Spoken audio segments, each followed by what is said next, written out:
Good afternoon, everybody.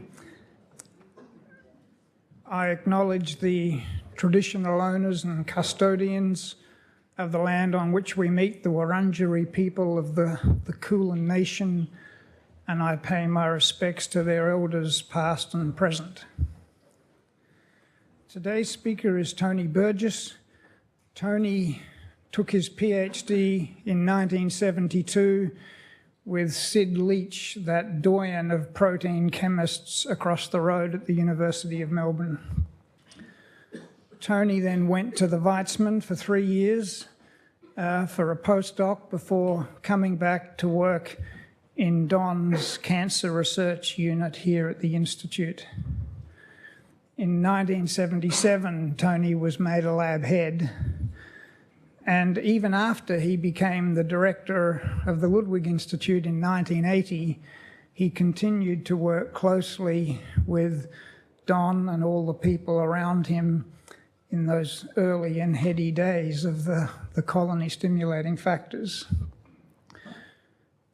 Tony wasn't just an onlooker in all of that. His fingerprints are over some very important discoveries, including the very first purification of the molecule we now know as GM-CSF, a purification heroically won with cutting-edge protein chemistry techniques to get just enough protein, to get just enough amino acid sequences to allow the cloners to do their thing.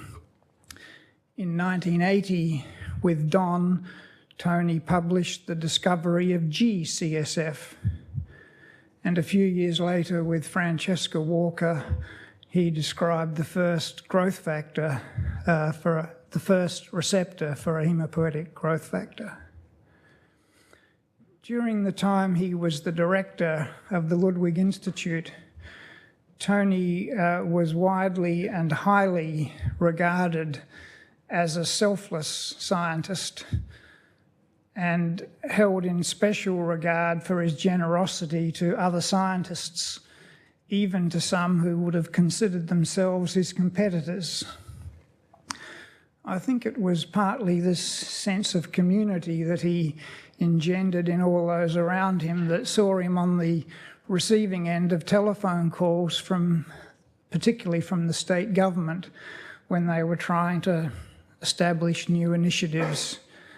One of those was the Strategic Research Foundation in the 1980s, where Tony chaired working groups to get some of those things going. And in more recent times, we see his catalytic involvement in the VCCC, and before that, the Victorian Cancer Agency. Tony has very wide scientific interests.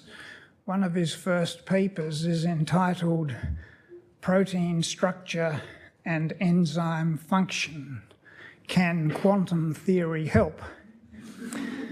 And in the 1980s, at the height of all the excitement over seeing the CSFs move from being activities to real molecules, Tony writes a very interesting paper entitled Prebiotic Evolution, Conformational Perspectives.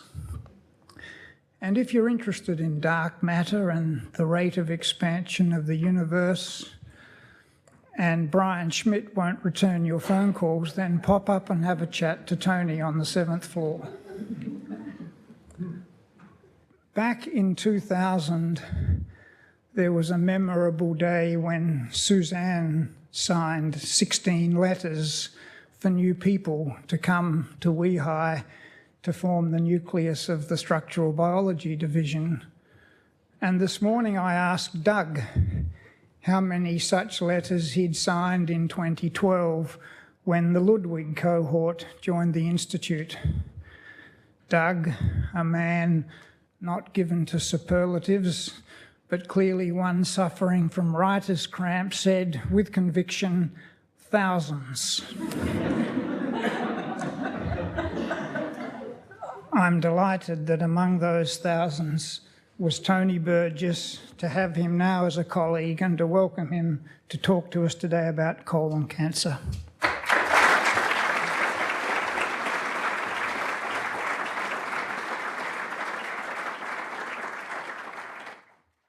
Thank you very much, Pete. Can you hear me at the back? And if you'd like, there are some seats at the front as well. I hope to be able to talk to you as a scientist about a subject that's been very close to my priorities for more time than it really should be.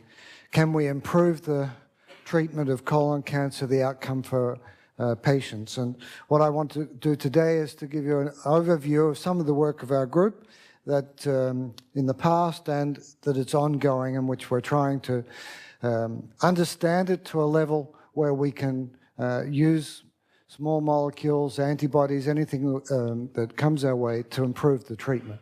So there are quite a few people in the lab, and I'll go through most of them as we go through the talk today. In particular, Francesca Walker worked with me for over 20 years, almost 30 years, and Francesca is at the heart of many of the problems that I'm dealing with today. Janet Weinstock's been with me for a long time and has done many of the assays that you'll see today as well. So if you look with an endoscope into the human colon, it's a tube about 3 to 5 centimeters wide, but only 700 microns thick. Between you and the outside world, and quite a bit of stuff that passes through you, 700 microns isn't too much. It has to be produced continuously, it has to be renewed continuously. If you look at the mouse colon, and I'm sorry, this isn't as sharp a picture as Tracy and Adele have produced, but you'll see another shot of this a little later, very similar to the human colon, but a little bit smaller. So you have to use a rather tiny endoscope. So if it's to be renewed, how are the cells produced? What are the growth factors and cytokines that control the production of the cells? What drives colon cancer when we get it? The second biggest killer in this country from cancer. 4,000 people a year die, 15,000 people a year are diagnosed with colon cancer. Can we reduce the impact of that on our society?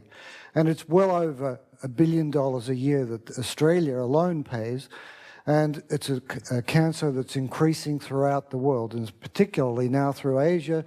As diets change, colon cancer is becoming more prevalent. So it's a very significant impact, not just in money, but in terms of trauma. As people getting towards their retirement, they get diagnosed with colon cancer and have to go through quite a lot of problems. So what are the issues?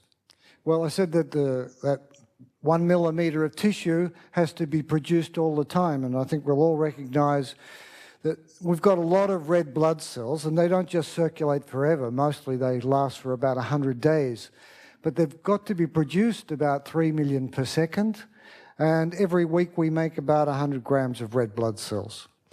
And of course, every week the same number die.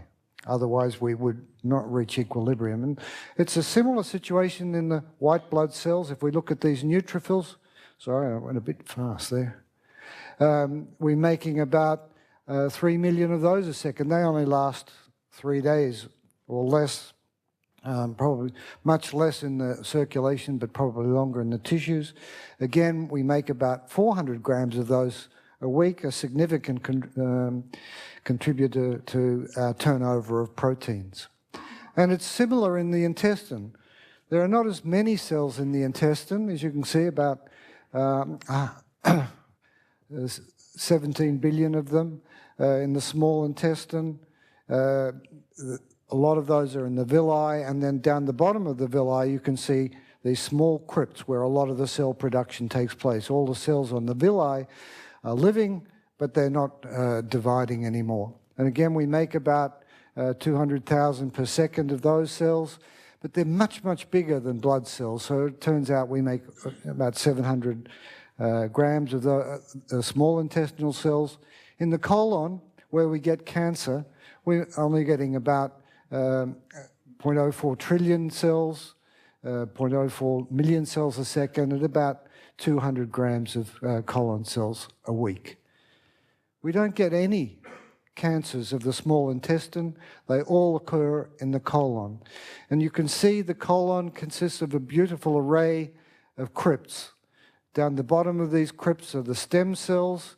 In the bottom third, cells are being produced, and then you get the differentiated cells which produce mucus, defensins, and other small molecule hormones that protect our body and to stop bacteria invading through that mucus layer. So how is the production of the colon cells regulated? Most of them, in a mature adult, the colon cells form and die within the one crypt. We're in equilibrium, and we're producing in one crypt. If it's a mouse, we produce about 700 cells, and that's the equilibrium size. In a human, there's about 2,000 cells in the crypt, and you'll see it's got a three-dimensional nature. And those cells, as I said, are produced in the bottom of the crypt, the bottom third, and they then migrate up to the top of the crypt. There's some dispute as to do they slough off into the lumen, or do they get macrocytosed by macrophages at the top of each of the crypt. But they're marching up here for about 3 days before they've either spilled out their mucus or they're absorbed by the macrophages. And it's a complex system which is driven by a series of growth factors, receptors, and adherence molecules that, one, create the shape of the crypt, and two, drive the production of progenitor cells and then the differentiated cells. And unfortunately, it's not just driven by a colony stimulating factor. There are epidermal growth factors, there are notch receptors and ligands, and I'll just briefly introduce you to some of the molecules that are interesting to us. Obviously, we have to understand how these work together if we're to produce a crypt. For many years, I've worked on the EGF receptor, and with a wonderful collaboration with Tom Garrett here and Colin Ward at CSIRO and my colleague Ed Nice. Nearly a decade ago, we were involved in solving the extracellular domain of the EGF receptor. It's an important molecule in the crypt. If you feed a mouse EGF, you can actually increase the size of the crypt. But we wanted to understand how the EGF receptor functioned from its structure. In this open structure with the ligand bound, we could see how there was high affinity binding. It's a back-to-back structure. This is the fourth domain, and the membrane of the EGF receptor is down here.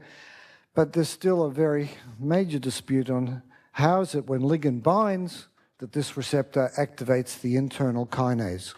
It's still not easy. I'm with Andrew Clayton, one of the few people who believe that you need at least a tetramer before you get kinase activation, but a lot of other people think that you can get this dimer to be activated when ligand's bound. So there's still a lot of work to be done in understanding just that particular molecule. Yibin Zhu, who worked with Tom Garrett and Django Zhang, purified and solved the structure of another molecule at the base of the crypt called LRIG1, and this is a stem cell marker. It's not the same stem cell that's been defined by Hans Cleaver, that's rapidly turning over. It's probably actually a quiescent stem cell, may or may not produce the other sorts of stem cells. But this LRIG1 seems to stop a number of tyrosine kinases from functioning at the base of the crypt. Again, with Django and Yibin, we're trying to understand the function of it. There's no binding molecule known for this leucine-rich region of the LRIG1 receptor, but if you express it on cells, then you definitely suppress some of the tyrosine kinase function, but it doesn't seem to be specific for the EGF receptor, but it is at the bottom of the crypts. And if you, in fact, knock out LRIG1, you can get hyperplastic crypts. If you put Cre behind LRIG1 and an APC flox molecule, you can generate colon cancer in the crypts of those, in the colons of those mice. So we're also interested in the notch series of ligands. Nadia has driven this program pretty much by herself. Nicole's helped her a lot in producing the molecules, and she solved the structure of one of the ligands, the delta-like ligand. And we're trying to understand how the different domains of the ligands bind to the notch receptor with a view to understanding how it may stimulate patterning that would lead to the crypt-like shapes and to the different differentiation states. Recently, Garcia had produced a complex of some of the extracellular domain and one of the ligands, or part of the ligands, for this system, but we really don't know how notch functions in the crypt. There's a very big overlap between notch signaling and Wnt signaling, and it's not clear which stimulates which, but together they both cause production of cells and the differentiation patterns we see. And of course there are a number of inhibitors of Wnt and probably of notch, depending on the juxtaposition of the receptor and the ligand itself. Francesca and I have studied one of the other stem cell markers at the base of the crypt, which also occurs on quite a few colon cancer cells. It's called LGR5. It's a G-coupled protein type receptor. And if you knock out LGR5, cells don't adhere to each other very well. If you overexpress LGR5, you get much better tight junctions. And you can see here the beta-catenin. In the parental cell, there are some cell-cell interactions, but if you have a lot of LGR5, you get much better tight junctions in the presence of excess LGR5. If you knock it out, you virtually get no tight junctions. So LGR5 sitting at the base of the crypt seems to be a molecule that probably keeps some of the stem cells at the base of the crypt. Francesca did a functional assay where if you overexpress LGR5, again in these colon cancer cells, you can see in a migration assay into this wound, the normal cells migrate into the wound, but if you overexpress LGR5, they all pile up at the edge of the wounds, very strongly adherent to each other. We don't know why that adherence is there. It doesn't appear to be due to the cadherins. It may be due to CD44, but it's something that we'd like to understand a lot more of. And it also, this highlights another thing about the interaction between the ligand for LGR5, which turns out to be arspondin. Hans Cleavers discovered this again a few years ago, that the arspondin molecule binds to LGR5, and it turns out that arspondin is one of the key factors for producing intestinal cells, both in vitro and in vivo. In fact, it's the only molecule you can inject into an animal and get more intestinal cells with. But if you overexpress LGR5 just in the same way as that colon cells in a HEC293 artificial system, again, they stop being adherent to the plastic and become adherent to each other. But if you look at the effect of Wnt on these cells, you can see Wnt inhibits the spheroid formation, whereas LGR5, when it's stimulated by arspondin, increases the number of spheroids. So they don't agonize with each other, they actually antagonize each other when you look at spheroid formation. And in particular, Wnt stops the aggregation, LGR5 stimulates the aggregation. And the last molecule I'll mention in the base of the crypt is Wnt. And Marie and I have been looking, Marie Faux, and I've been looking at the role of Wnt in colon proliferation and differentiation for a long time. And one of the molecules inside the cell, which was first discovered as a colon cancer tumor suppressor gene, APC, actually seems to mediate the action of Wnt. If APC is missing, you get excess Wnt stimulation.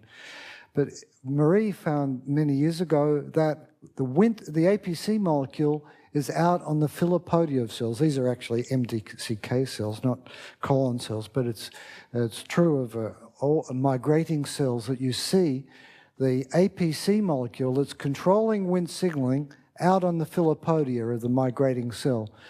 And Meredith Layton and Marie found that phospho-beta-catenin actually co-localizes with the APC.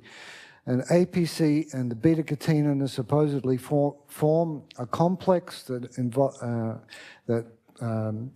is an intermediary for Wnt signaling. Some people think that the APC beta-catenin destruction complex is the thing that keeps controlling Wnt signaling, and if you lose APC, you get a buildup of beta-catenin. That may be the case, but it's much more likely to be a case of controlling the position of phosphobeta-catenin in the cell.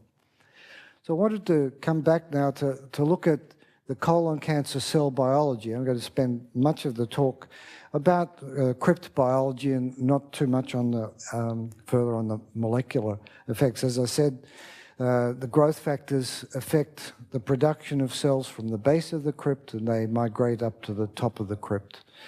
But they pack into the colonic mucosa. This is a small section that's been fixed, mounted in a clear stain, and you can see the nuclei are stained of a series of crypts that are packed, close packed, a little different in length, but they've all got about the same number of 700 cells in a mouse crypt. But if you, and only about 0.5% of the crypts that we see are newly formed. And how do we know that? When you look at hundreds and hundreds of crypts, you only find an occasional crypt that looks like this, a crypt with a bud in it. And for many years, if you sectioned the mouse colon or the small intestine with confocal microscope, occasionally people would find these budding crypts, and they would call it crypt fission. They thought this was a symmetric process, but if you can see enough of these crypts, you can actually follow the process and see what's going on. And that's what Chin-Wei Tan and Yumiko did by looking at the development of crypts in a mouse from two weeks of age up to adulthood. They could see that cryptogenesis was much more prevalent early in a mouse's life as the intestine was growing. And it also, we know that cryptogenesis occurs when you get damaged mucosa or inflammatory signals happening. So we wanted to analyze what was the structure of the crypts, how many of them were budding at any particular time, and having to section and do 3D reconstructions was going to be very difficult. So, but it was fortunate that what you can do is to take the colon tissue and shake it with EDTA, and all the crypts fall out. And you can then analyze them to your heart's content essentially in suspension. You can actually then interrogate thousands of crypts that are shaken out of the colon. They retain their shape. They don't lose any of their shape or size. When we first did this, we didn't discover this technique, but when we first wanted to publish the fact that we could see budding crypts and that they were a particular size, the referee said, well, how do you know they're not distorted? So we actually went back, and that's why we made that tissue-cleared block, and the dimensions of all the crypts in that tissue-cleared block are exactly the same as in the crypts that we shake out. And you can measure the length of the crypt. As I said, it's about 150 microns long. It's got 700 cells in the mouse, and you can measure the width of the crypt very accurately. Turns out that the proximal colon is a little bit different to the mid and the distal colon. The proximal colon is quite a bit shorter, a few less cells, and a little bit fatter, actually. And these are beautifully long, thin crypts. Chin-Wei actually identified the mature crypts, ones that have just been made but are mature. These are starting to bud. You can see a bud at the back here. And this is a crypt that's halfway through producing a new one, and then almost finished, and then go back to the stage one where you've got two mature crypts. And we could actually see this process in all the crypts that we shook out.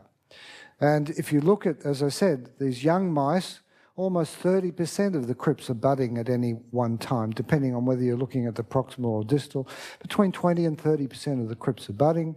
By the time you get to an adult of 8 weeks, 20 weeks, then the number of crypts that are budding are less than 5%. This is stage 1 and 2 that we can pick up when we shake the crypts out. Burgess, when he did the study by sectioning about 200 crypts and could only get to about 2 or 3% in the early stage of the mice. It's the same process, but it's an asymmetric budding stage, and any one crypt, we only see one new bud at a time. In all of the crypts we've ever shaken out from a normal mouse, you see a new bud forming. They're a little thinner than the parent bud, so Chinwe was able to recognize it fairly easily. So you can count quite easily when new crypts are being made. Not only that, you can stain the crypts very easily for favorite molecules. Umiko is stained for beta-catenin and E-cadherin, and the nuclei here are shown in DAPI. Often we'll see cells which are quite heterogeneous at the base of the crypt. Some of the cells will be depleted in E-cadherin, some of the cells will have more beta-catenin. Sorry, these ones are depleted in beta-catenin. And we don't know the relationship between the heterogeneous nature of the beta-catenin and E-cadherin ratios and the stem cell properties, but it's almost certain that the quiescent stem cells and the dividing stem cells will have different ratios of the molecules. One of the things of interest has been whether or not the E-cadherin was different at the bottom and the top of the crypt. There's a lot more E-cadherin expressed at the top of the crypts. The bottom of the crypts, though, are quite heterogeneous, with some cells having quite a lot. And in fact, some crypts seem to be quite homogeneous at the bottom, although they don't express as much as other crypts, where there are around 10 to 15 cells. 2 or 3 of them will have a lot of E-cadherin, some of them will have quite a lot less. So we've got a lot to understand about the way in which those molecules distribute amongst the stem cell compartment. Beta-catenin is much the same. It's a molecule of great interest because in transformation it's thought that beta-catenin concentrations rise and the molecule migrates to the nucleus to cause havoc.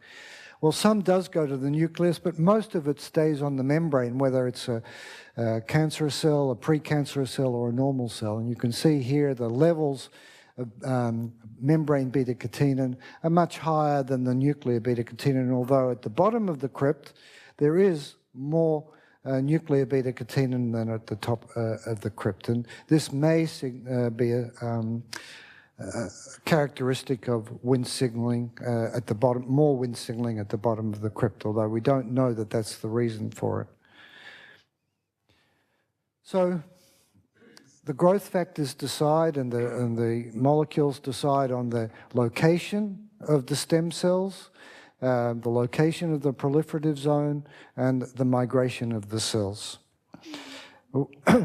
They also probably decide on whether a crypt is going to bud or not. And this is a feature which we really don't know the answers to, but we do know that if you've got close packed crypts in a normal colon, you've got only 0.5% of the crypts are budding. If you have them loosely packed, then up to 30% of the crypts will start to bud. And we don't know which of the growth factors might be driving the budding process. But I believe it's that process which is very important in colon cancer.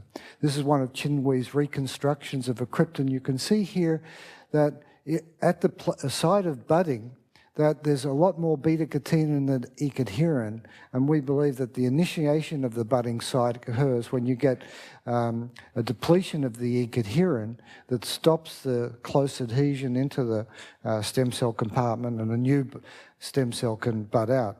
But why that happens when you get less than close packed crypts or inflammation or a wound, we don't really know right now.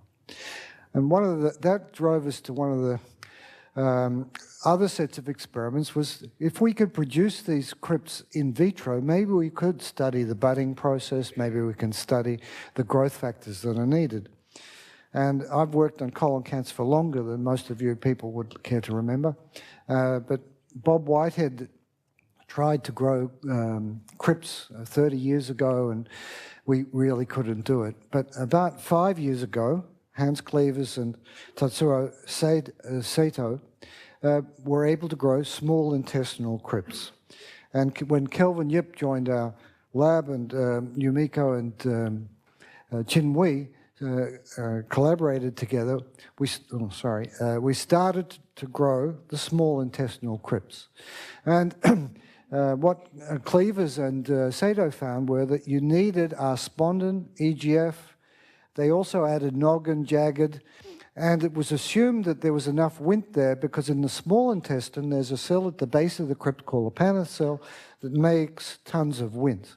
So when they put their crypts into these cultures at day 0, they would round up in about 24 hours, and then after 6 days you would start to see these processes being produced, and by 10 days you'd have really new crypts being made.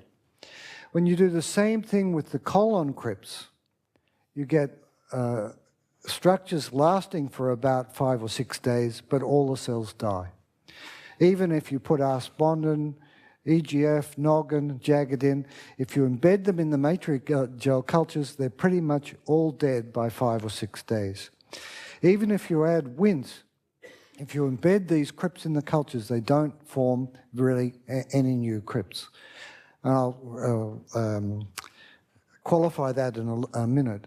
But Yumiko and I had grown out some myofibroblasts from a mouse colon some years ago, and Kelvin wanted to look at the interaction between niche cells, the cells surrounding the base of the stem cells, and the stem cells themselves.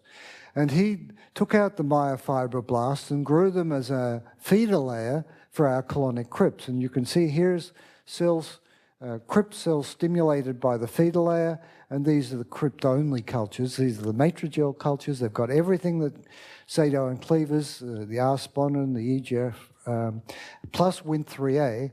And really, though, over a 10-day period, you don't see a large production of crypts. But with the WEHI YH2 cells, the myofibroblasts, you've got this beautiful crypts being produced. From 100 crypts plated, we were getting about 50 colonospheres. These are spherical but not protruding crypts, and about 20% of them would actually protrude crypts. And when you analyze those crypts for the various markers, they looked pretty much like the normal crypts that we see from in vitro. This is just to show you that if you leave out the arspondin or the Wnt from those cultures, even though you've got the YH2 cells there, in the control cultures where you've got all the YH2 cells, you can see the colonoids forming, but without arspondin or Wnt, you don't form any of those crypt-like structures from the colon. So you definitely needed to have Wnt and arspondin. Yumiko and Chinwei simplified the culture system a little bit by, instead of embedding the crypts into the matrigel, they poured the matrigel into these 96 well plates and then put the crypts down on top of them. In fact, the culture architecture does make a difference, and these will in fact produce crypts in vitro even without the YH2 cells. However, if you do put YH2 cells or YH2 cell conditioned medium, as you'll see, you get much bigger crypts, so that the YH2 cells are still making something that stimulates the crypts to form. But the cultures as they're being grown at the moment from the mouse colon give us these same large body crypts where we get these colonospheres up to about day 6. Sometimes they'll bud earlier than that, and then the typical budding that we see of the crypts. But Chinwei also observed that if you have some crypts which would give you a single crypt in the structure in a few days, and then others where you can see the bud can form from the colon body, the colonosphere body, and then that bud itself will form a new crypt as well. So we can see all of the processes that we think can happen in vivo happening in our cultures. This is a typical one of Chinwei's reconstructions from his micrograph. He's taken about 200 slices, confocal slices, with beta-catenin E-cadherin fluorescence, and then reconstructed the image from that crypt. The distribution of E-cadherin and beta-catenin in these in vitro crypts doesn't look quite the same as they do in vivo, and so we need to understand what that might mean for their ability to bud, or what the various growth factors are doing to those cultures. So The colloids can be produced in transwell co-cultures as well. You don't have to have the cells in contact with each other, the myofibroblasts and the crypt cells.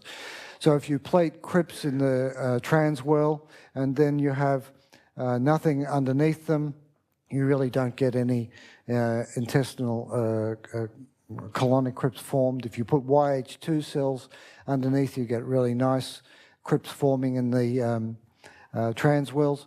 L cells actually inhibit the growth of the crypts altogether, and this is another myofibroblast line that Bob Whitehead isolated some years ago, and you get a few colloids with that. So it looks as though the YH2 cells are making a molecule that will stimulate crypt production.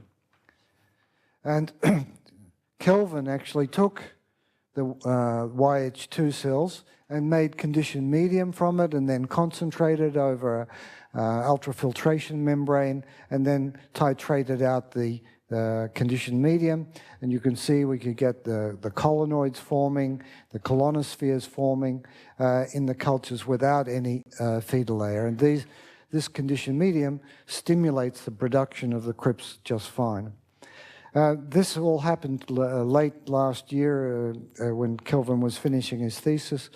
He has been able to run, with Nicole's help, some gel filtration columns where we've got peaks of proteins coming off which associate with the colloid activity. He's trying to do some initial characterization at the moment, but it wouldn't be sensible for me to even guess at what the molecule might be at the moment. It's not one of the other factors that we put into the cultures, that's clear, but we really don't know what type of growth factor is needed to give us these colloids. But Kelvin's going to do the first part of his postdoc on trying to take the purification further now. So what happens when we have colon cancer? We've got crypts being produced in vitro, colon cancer. Is it too many cells being made, or is it too many crypts being made? And that's a point of intense interest to me at the moment. We know that, in fact, the initiating step for over 80% of all colorectal cancers involve either a truncation or suppression of APC. A very simple start.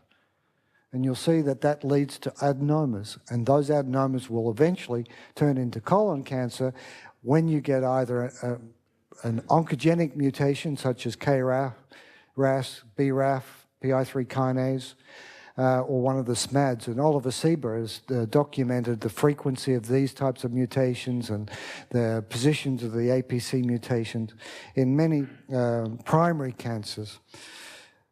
When you look at colon cancer cell lines, and we've had a lot of different colon cancer cell lines, thanks to Bob Whitehead, to look at over the years, and you look at the effect of targeting inhibitors, it looks about half, this is just a selection of some of the cell lines, but about half of them are inhibited by things like a MEK inhibitor or the EGF receptor antibodies. Half the cancers will stop growing in the presence of one targeting agent, but a lot of the others will grow out in the presence of a particular targeting agent. Now, they've got a different range of mutations as well as APC, but by tackling a tumor with one targeting agent like the EGF receptor inhibitors or pathway inhibitors, we're not likely to be able to kill all the colon cancer cells.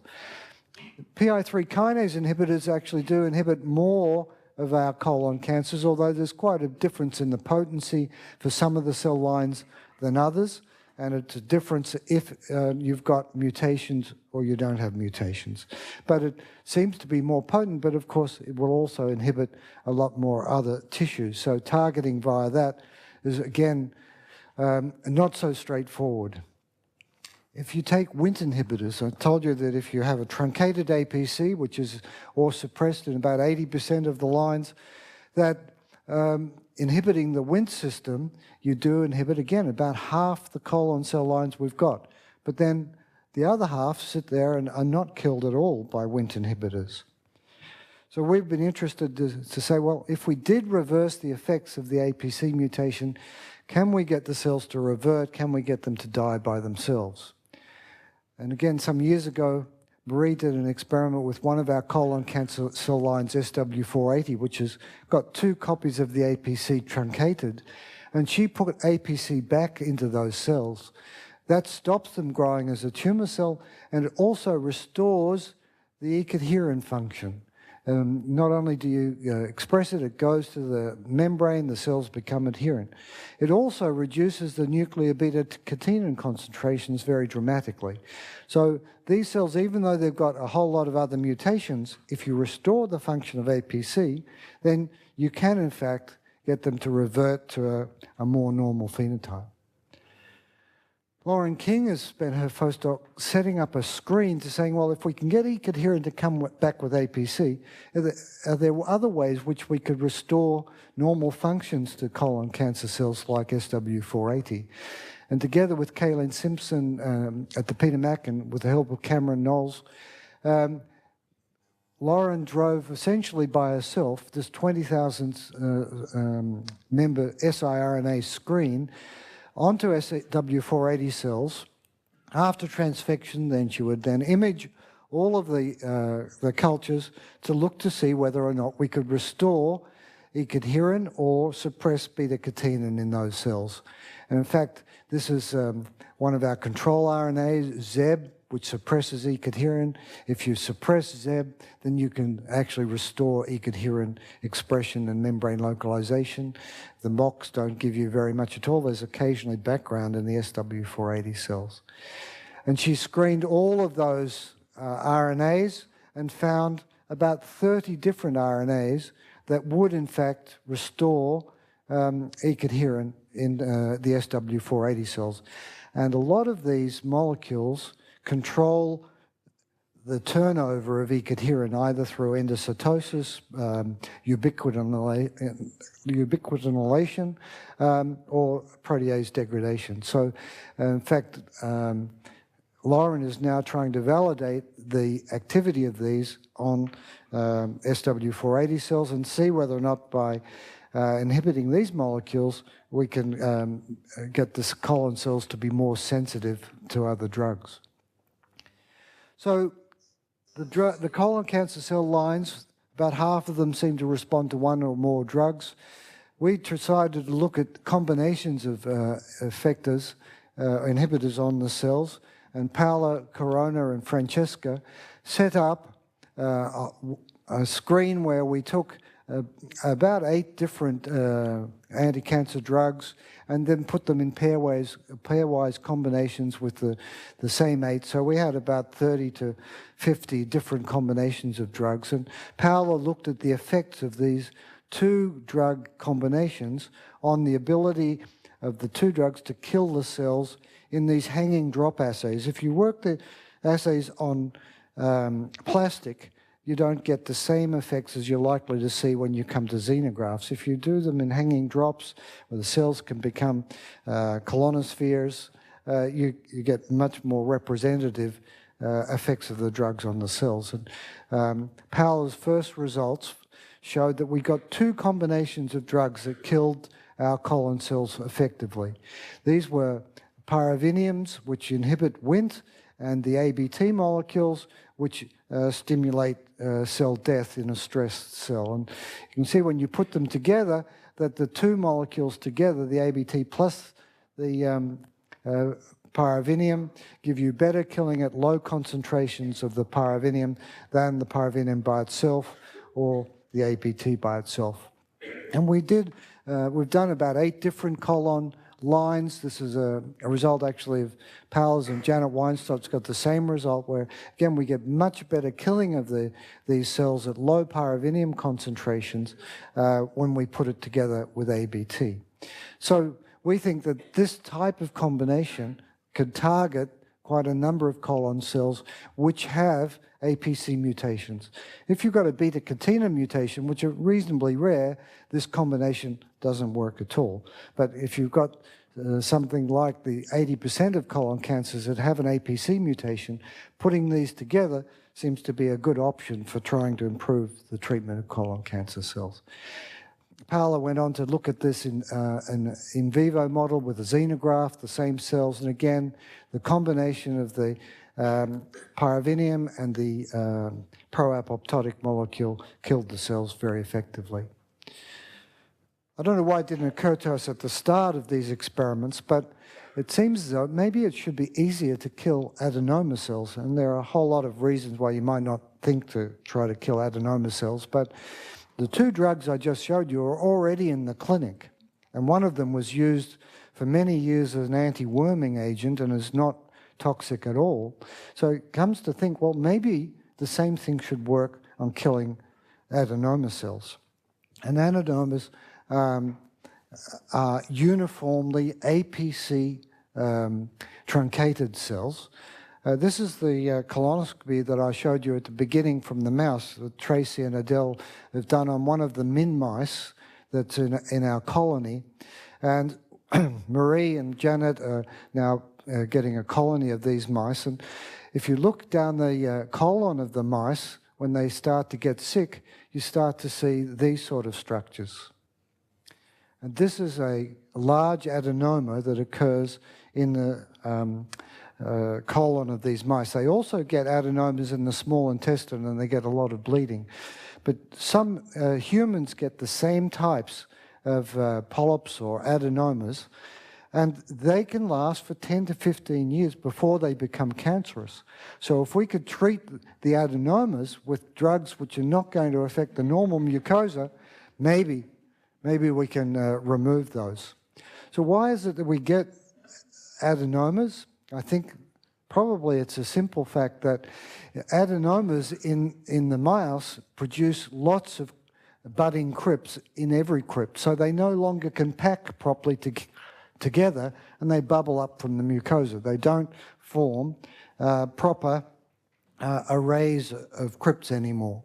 Otherwise, they're fairly similar. And Nick Wright, many years ago, showed that the proliferation of the adenoma cells is very similar to the normal control colonic mucosa. You don't get any more mitoses, but what you do get is a lot more of the budding going on in the adenomas. And when you get that budding, instead of getting the nice array of crypts, they start to point in all different directions, and you can see here through this slice through an adenoma, some of them longitudinal, some of them transverse. But they're all sensitive, we believe, to Wnt, and we hope that they'll be sensitive to the Wnt pyravinium process. So we thought if we culture the adenomas in vitro, maybe we can test out our molecules. And I guess this is work that's just happened over the last couple of weeks, but you can see here a normal collonoid forming from a C57 mouse. When we culture the adenomas, instead of getting lots more, sorry, I got that in there, lots more crypts forming, we don't get any crypts in our min adenomas. So Yumiko took the adenoma, made cell preparations, put them in the matrigel, and we just get the colonospheres from those. If you stain for ecadherin, the adenomas have less ecadherin, as we might expect, than the normal crypts, but we haven't been able to induce crypt formation in these adenomas at all.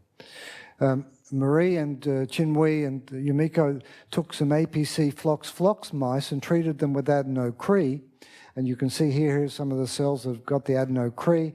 And again, if you culture those for 5 days with all of the growth factors that they need, take the growth factors away, almost all the normal ones will die. But the adenoma cells now that are formed, because the CRE is now truncated the APC, start to form these colonospheres, and you can then passage these colonospheres without any of the R-spondin or Wnt. So they become growth factor independent, but they're not forming crypts in cultures. And I don't understand that. So we thought we should be able to inhibit those, and unfortunately we do have some results. We've got 2 experiments, but we need, I think, a little bit more. But we are seeing really nice inhibition with that same pyravinium Wnt inhibitor plus the pro-apoptotic, and it's not affecting the growth of normal cells when they're growing in their normal medium. So I think we have got a way in which we can look at the adenomatous colonospheres and how to optimize the killing of those in vitro. but we don't understand why they're not budding in the same way as the crypts. So we are aiming to stop colon cancer by killing the adenoma cells in humans before they become cancerous. And if the drugs are gentle enough and specific enough, I think we can do that on a large scale and reduce the impact of colon cancer. So I hope what we've been through today is that we've talked about how the cells are produced, mostly within the crypt, but they're also produced by making new crypts, that we know what growth factors can influence the process, but we're not really sure which ones control the budding process. The production of too many budding crypts leads to the adenomas and then on to colon cancer. And we believe that the combination of Wnt and pro-apoptotic molecules in precancerous cells and CRCs do have a possibility of reducing the impact of the disease on the community. So I've mentioned the colleagues as we've gone through today. A lot of the work was done in part while I was at Ludwig. The NHMRC, the Shepherd Foundation, Twin Towns, and the Shirley Cuff Foundation have supported us while we've been at WEHI. And I thank you for your attention.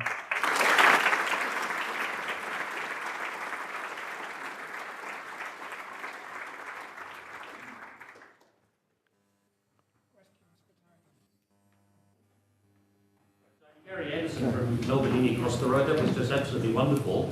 The concept of targeting the adenoma rather than the cancer is very interesting, and I'm wondering, now that we're seeing the immune checkpoint inhibitors move into colon cancer, are those adenomas genetically unstable enough to throw up the neoepitopes that would also make them susceptible to the new antibodies that are being developed? Now, they're turning over rapidly, and they're in your colon for about 10 years. And they take almost 10 years to form oncogenic mutations. But I don't think that they are genetically unstable in producing a whole lot of abnormal genotypes.